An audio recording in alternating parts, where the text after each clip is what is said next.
The landscape of media has changed. At one point in time, there was nothing but newspapers, then there was the TV news, but now everybody's online, telling this and telling that, giving information, misinformation, misguiding people. So I guess I got to change with the time because everybody has. Welcome back to Everybody Has A, and Podcast. it's taking a lot of my. What is this? Taking up all space on my desk. Oh, it's my diploma. Well, my degree. Oh! This Yeah. thing's huge. Yeah. Somebody will have to get a really, really big frame for it. We already have one. Well, congratulations, sweetie. Thank you. So we'll talk a little bit later about how the ceremony and everything went at the FedEx Forum yesterday. Same time as the Liberty Bowl High School All-Star Football game. And this first one I missed in about 10 years, but it was for a very special reason. How often do you see your child get to walk across stage as a college graduate, bachelor's degree? So awesome Double day. minor. Yeah, and double minor. I don't think they put that on the degree. No, they okay. don't. Okay. But Okay. somebody should know. Okay, just hey, let them know out there in the world. But this is perfect for our ladies' first segment, since you're the lady of the hour. But it is girls' basketball season, and I guess I gotta catch some girls wrestling down the line, but I will. But this week I only get out to see Brighton Lakeland, and when I walked into the gym, it's 20-10 in favor of Lakeland. So it looked like it was a sluggish first half, and then Lakeland hits a three-pointer at the buzzer. Who would to know that the third quarter they're going to hit a lot of three-pointers? Lakeland heated up, pulled away from Brighton. And then one thing I noticed about Brighton girls, the bench was really thin. A lot of injury. A lot of girls were in street clothes. So Coach Mario Strickland, Coach Hudson, and Coach T. Brown, that crew, they're trying to, first of all, retool a team. Now they got to work with all the injuries and stuff. So hopefully they'll be healing up by the time district season comes around. So for Covington. The game was just terrible.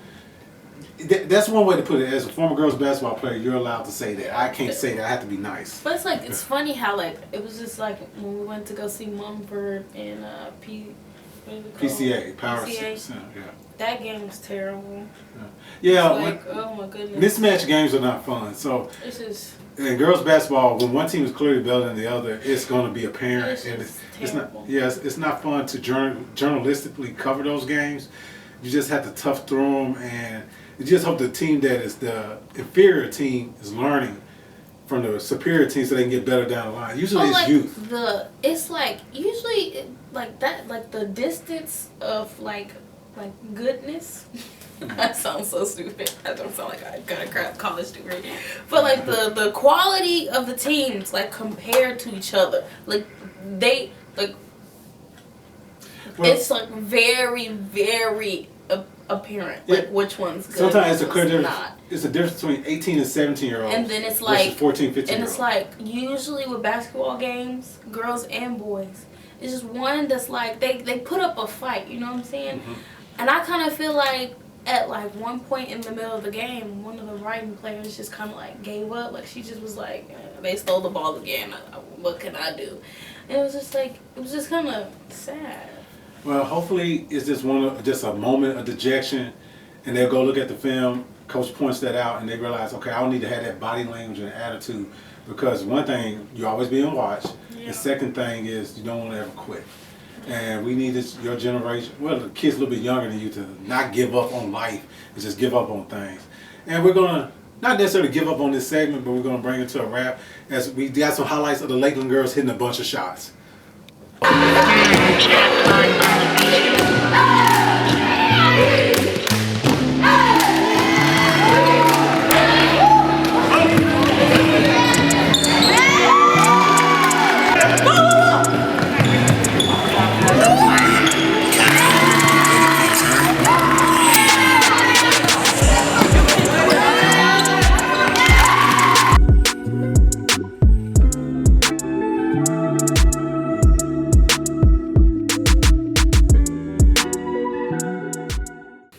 Okay, we're back with our second segment, boys basketball recap time, and welcome David Perry back, our freelance out there with the leader, extraordinary and overall sports journalist. You enjoy boys basketball season, don't you? Yeah, in a ways, I enjoy it. It's just fun, just 'cause it's cold outside. So being in the gym, seeing good stuff going on, especially Tipton County, who's known for good basketball, really. So I just enjoy basketball. Yeah, and I know our good friends up there at Covington, Coach Buford and Coach Gatlin. Yep. And said we got to get there and see them soon. But your alma mater, Mumford, how the Cougars shaping out this year in their move up to 4A? Man, I see them play I see them play the last 2 weeks against PCA, against FACS, and against a scrappy FACS team, and against a strong-willed Kirby team. They came up short the last 2 games with FACS and Kirby, but, it's just maturity. It's a lot of growing pains, I know it. I mean, they only have one starting senior, and everything. They can play, they hustle, they fight, but it is just that once they get, like you said, that cohesion together and everything, then I feel like they can fare off well. Next game they do have Bartlett and everything that holds, that holds Dylan Jones, who's actually a Tipton County native. FYI, and everything, and he's the #1 junior in the state of Tennessee. But they got fight. Cam Foster, he got fight. He believes in those kids. He's a good coach, a good fit for that team and everything. So yes. It might start off slow up there in Mumford, but Coach Cam has shown that his teams always come up big when February comes around. Yep. So, Liyah, you saw them against PCA, and your first impression, you said they're entertaining. Is it because of those guards, Junior Johnson? And I feel like the way they perform is how I feel like they fit like Mumford's, image of how they perform. Even Isaiah. Even when I was in high school, they still kind of played the same intensity and energy that they always they literally fight, and then it's always super fast paced. It's just bam, bam, bam, bam, bam, bam, bam. Very entertaining. It's back and forth. It's like ping pong, so it's very fast paced with them. They play at a very fast pace, and so yeah. For how many minutes?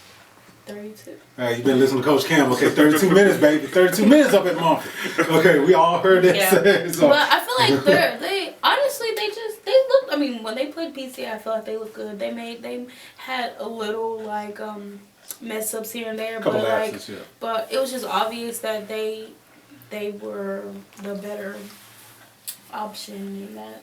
In that game, they were obviously just a better team. I think to add in, I mean, they played against FACS, who you think is a small Christian school that they can beat, but they're scrappy. They're scrappy. They lost a lot from that state team a few years back, but they came in with one player. They have one player who. He's number 24 on the team, but he looks 25. You can't make jokes like that in Memphis. You might have to check birth certificates. Okay. Another guy, Greg Moss, so they were scrappy. And then plus Kirby, who was just shooting the lights out. So they got a schedule. They do have one tough schedule. So, that's one of the things with them about it. That's what happens when you move up to 4. You got to keep it tough at all times. Let's move over to another school in Tipton County, and one that's on the outskirts in Millington. Tipton Rosemark Academy is that school that's on the county line, and the rivals up there in Tipton County, Brighton. 2 young guards that you got a chance to see them go against each other. Give us their names, and did they ever play each other one-on-one? You have, for Brighton, you have Caden Young, dynamic sophomore, and you have freshman Roman Taylor. They were going hit for hit. I mean, Roman Taylor, he reminds me of a Kenny Chandler from Briarcrest, who's currently in the league right now. 5'10" on paper, but he's never been about 5'7", 5'8", maybe. Shh. Oh, dang. No, we adjust the rosters. Yeah, when I played, I was 5'6" or something like that. And I was 5'3". But I probably was 5 foot freshman year of high school. So they added some height on him, but he's a dynamic player. I mean, can shoot the ball well. He's very got a lot of publicity on Instagram and everything. So I can see why. Your publicity is what counts. So brag him up. He can shoot the ball well. I mean, got a handle defensively. Look good defensively and everything. He's a very promising player. I can see him. He get some national attention here soon. Okay. And then Caden Young. Young been covering him. Looking at him for the last few weeks and everything. He's putting that team on his back. Him, Jonathan Matthews, who does some heavy load on defense, but Caden Young, he, once he matures and like gel in, and that will be throughout the whole season as the season goes. I can see him starting getting I can see him starting to dominate and starting to get, he's getting late 20s, early 30-point games, but I can see those games. I can see those points starting to be impactful. He might be a player of the year candidate in 3A in that league, in that Yes. district. Talia, you got a chance to see Caden on not his best night. He was missing a lot of layups, a lot of shots. But you said that he looks like he's a good player. What do you mean by that? you could tell that he was. See, I'm like not the biggest educated person on basketball terms, but like you could tell that he was like the point guard or like the main guy on the court, The swagger that. Like if nobody knew what to do with the ball, they threw it to him. Number one got the ball. Yeah. But one thing I would say, I just hate his. I don't know what that was. Like his jump shot, layup. What is it? When he would get in the lane. Like the lane, yeah, and he would throw it up. He just did this little weird thing with his arm. He was trying to draw contact and draw a foul. And that would make him miss a lot of shots. Just take your shot. Just take it. That's a sophomore. That's a sophomore. Yeah, Senior. But he was making a lot of his shots though too. You know a player that used to do that, and if his dad if he's watching, he's gonna nod his head. He might even come in below. Jaden Lee, when he's a freshman sophomore, he tried to draw the contact, kick his leg out on the shot. His senior year, when he just did his thing. And that's all Cade did. Cade could easily get maybe 40 a game. Yeah, if he just slows down. Just slow it down. He did most of the scoring, if not all of the scoring, if we're being honest, for Brighton that game. But I just didn't like the way, I guess trying to draw contact. It just didn't look good. And most of the time it missed.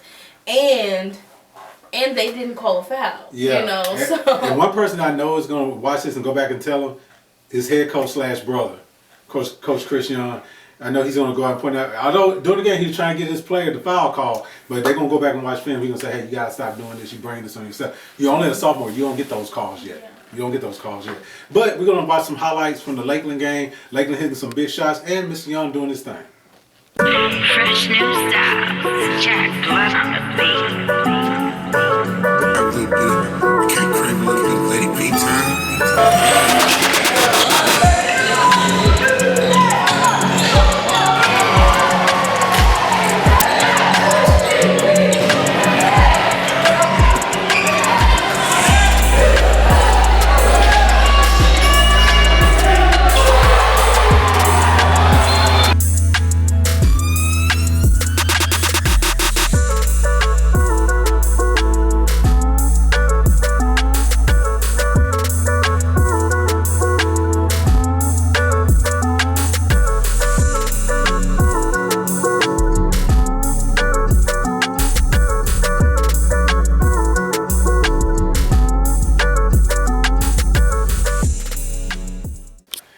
And 'tis the season for our sights and sounds as we come back with our third segment.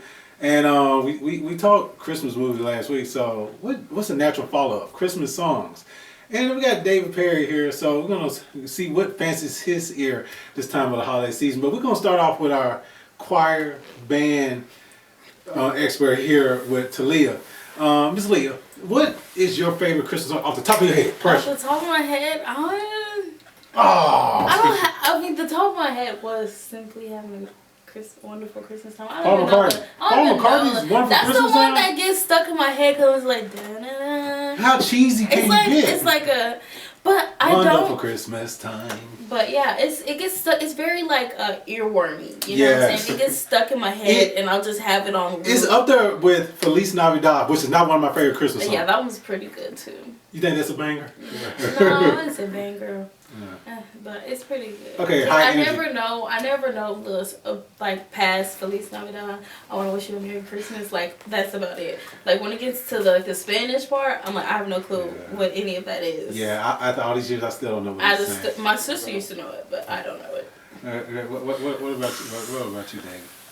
Hey, I'll say Feliz Navidad. Feliz Navidad's not bad, even though I don't know what to say. But we have to say an English song. No. Just what's your favorite Christmas song? I'll say This Christmas. Ooh. This Christmas with Chris Brown.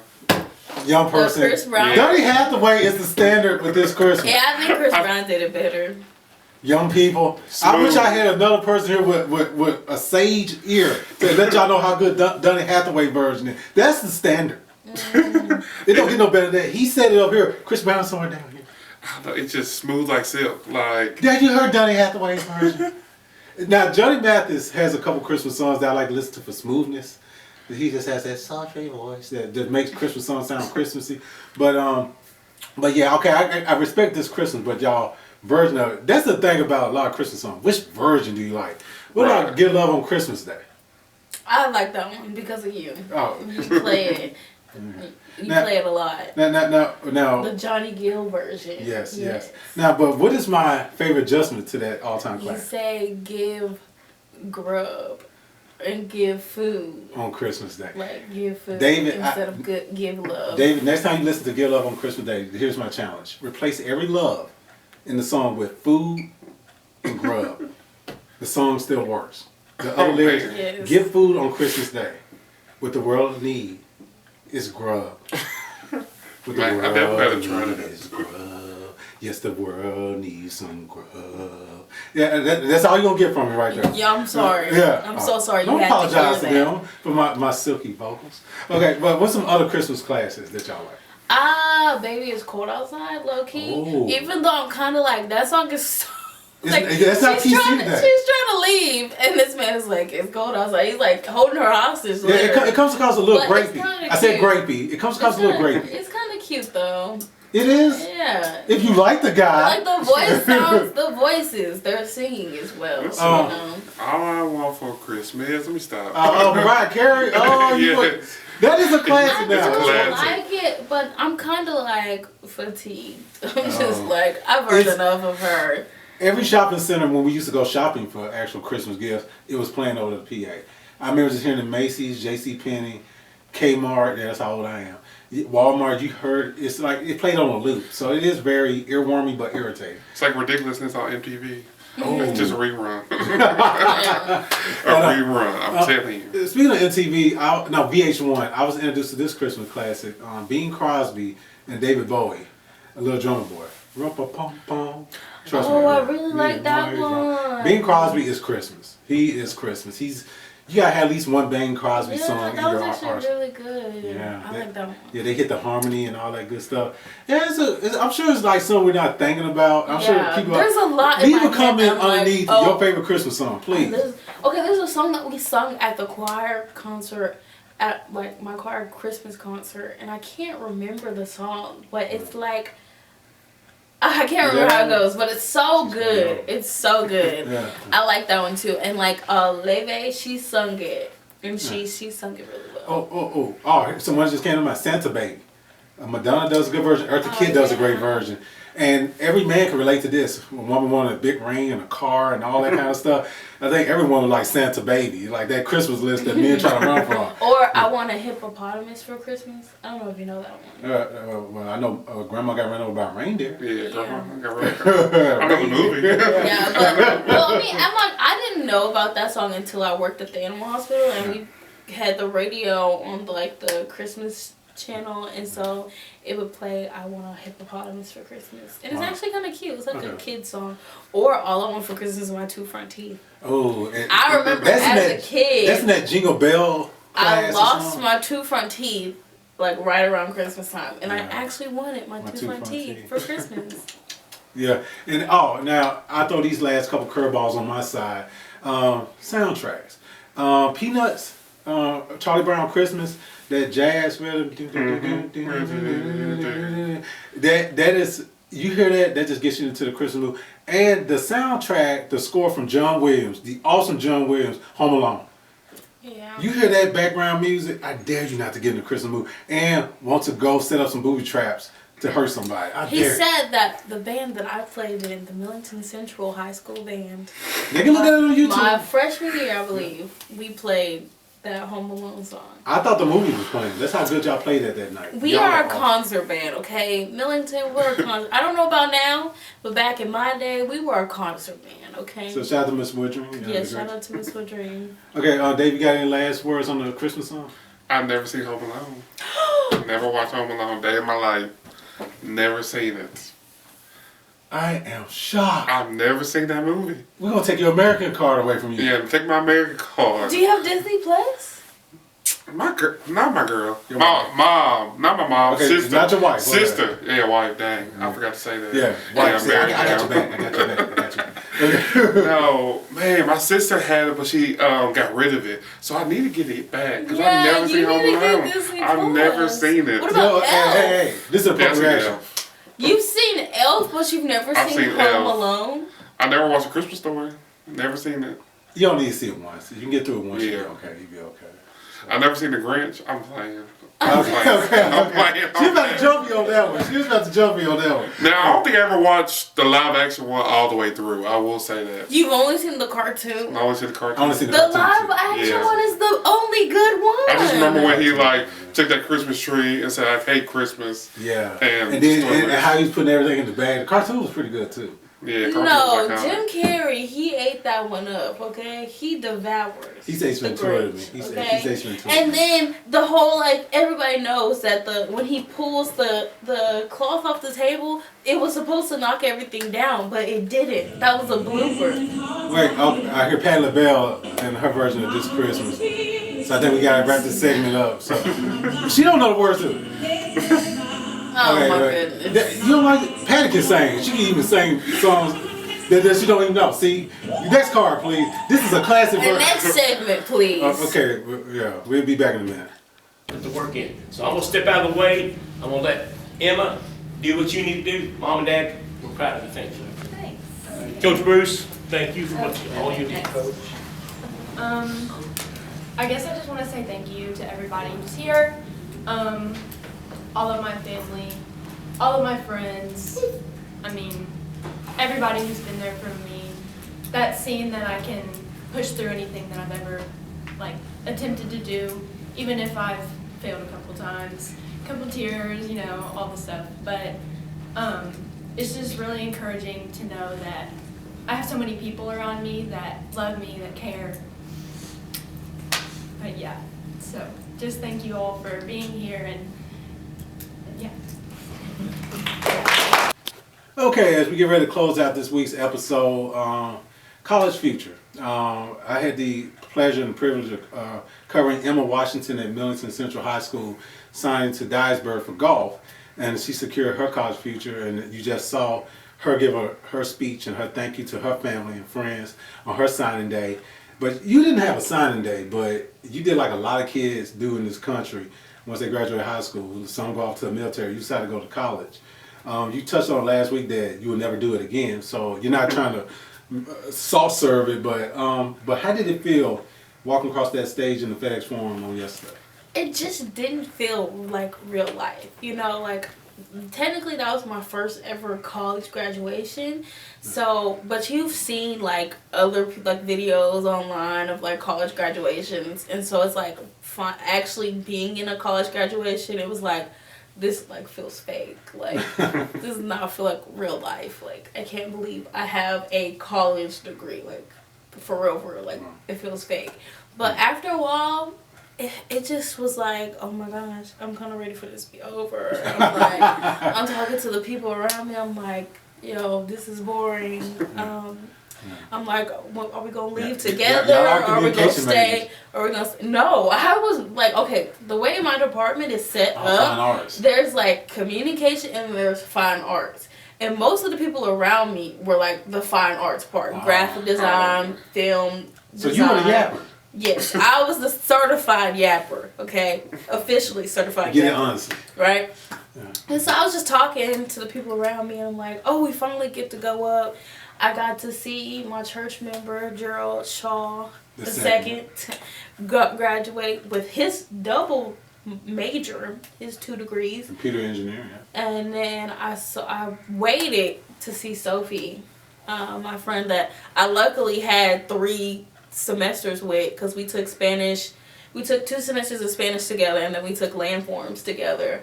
And so it was nice to see her walk across the stage and cheer for her and all that stuff. And it was really cool. What did I learn in life at my ripe age of 44, and David, you're going to learn this in a few years as well.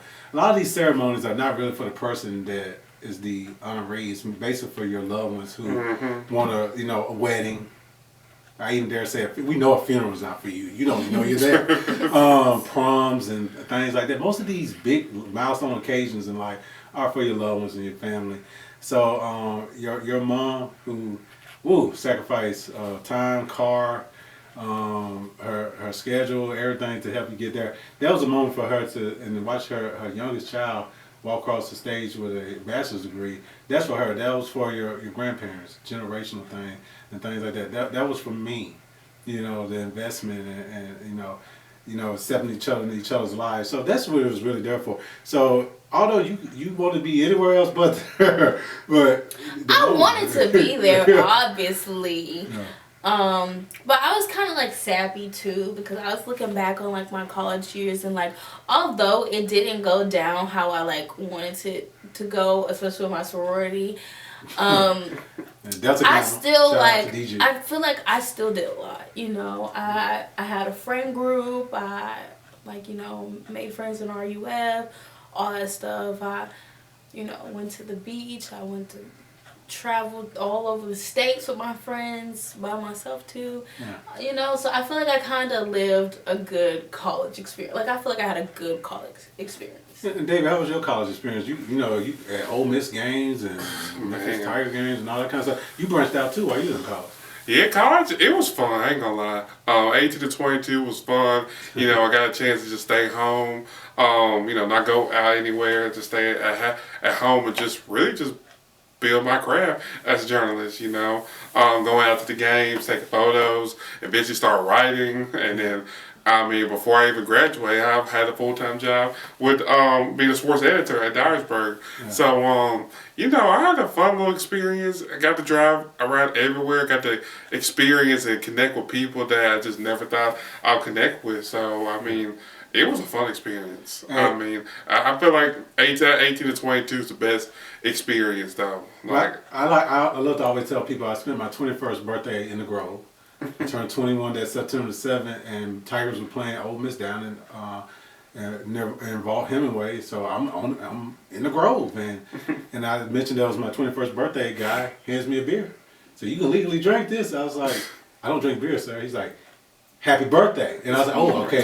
So I took the beer, I took a sip, and we chat for a while. I'm holding that beer off that one sip. And I was like, okay, I appreciate it. And he said, son, we don't waste good beer here. He took it, poured it to another cup. I was like, enjoy, sir. So, and I walked off, I was like, okay. And so my 21st birthday, I'm doing something I love that, I was going to grow into. So those college years are very precious. And, traveling, going to games is something we still get to do today. It's fun. So it is fun. So what kind of fun you going to have this week, Dave? Where you going to head up to? Let's see.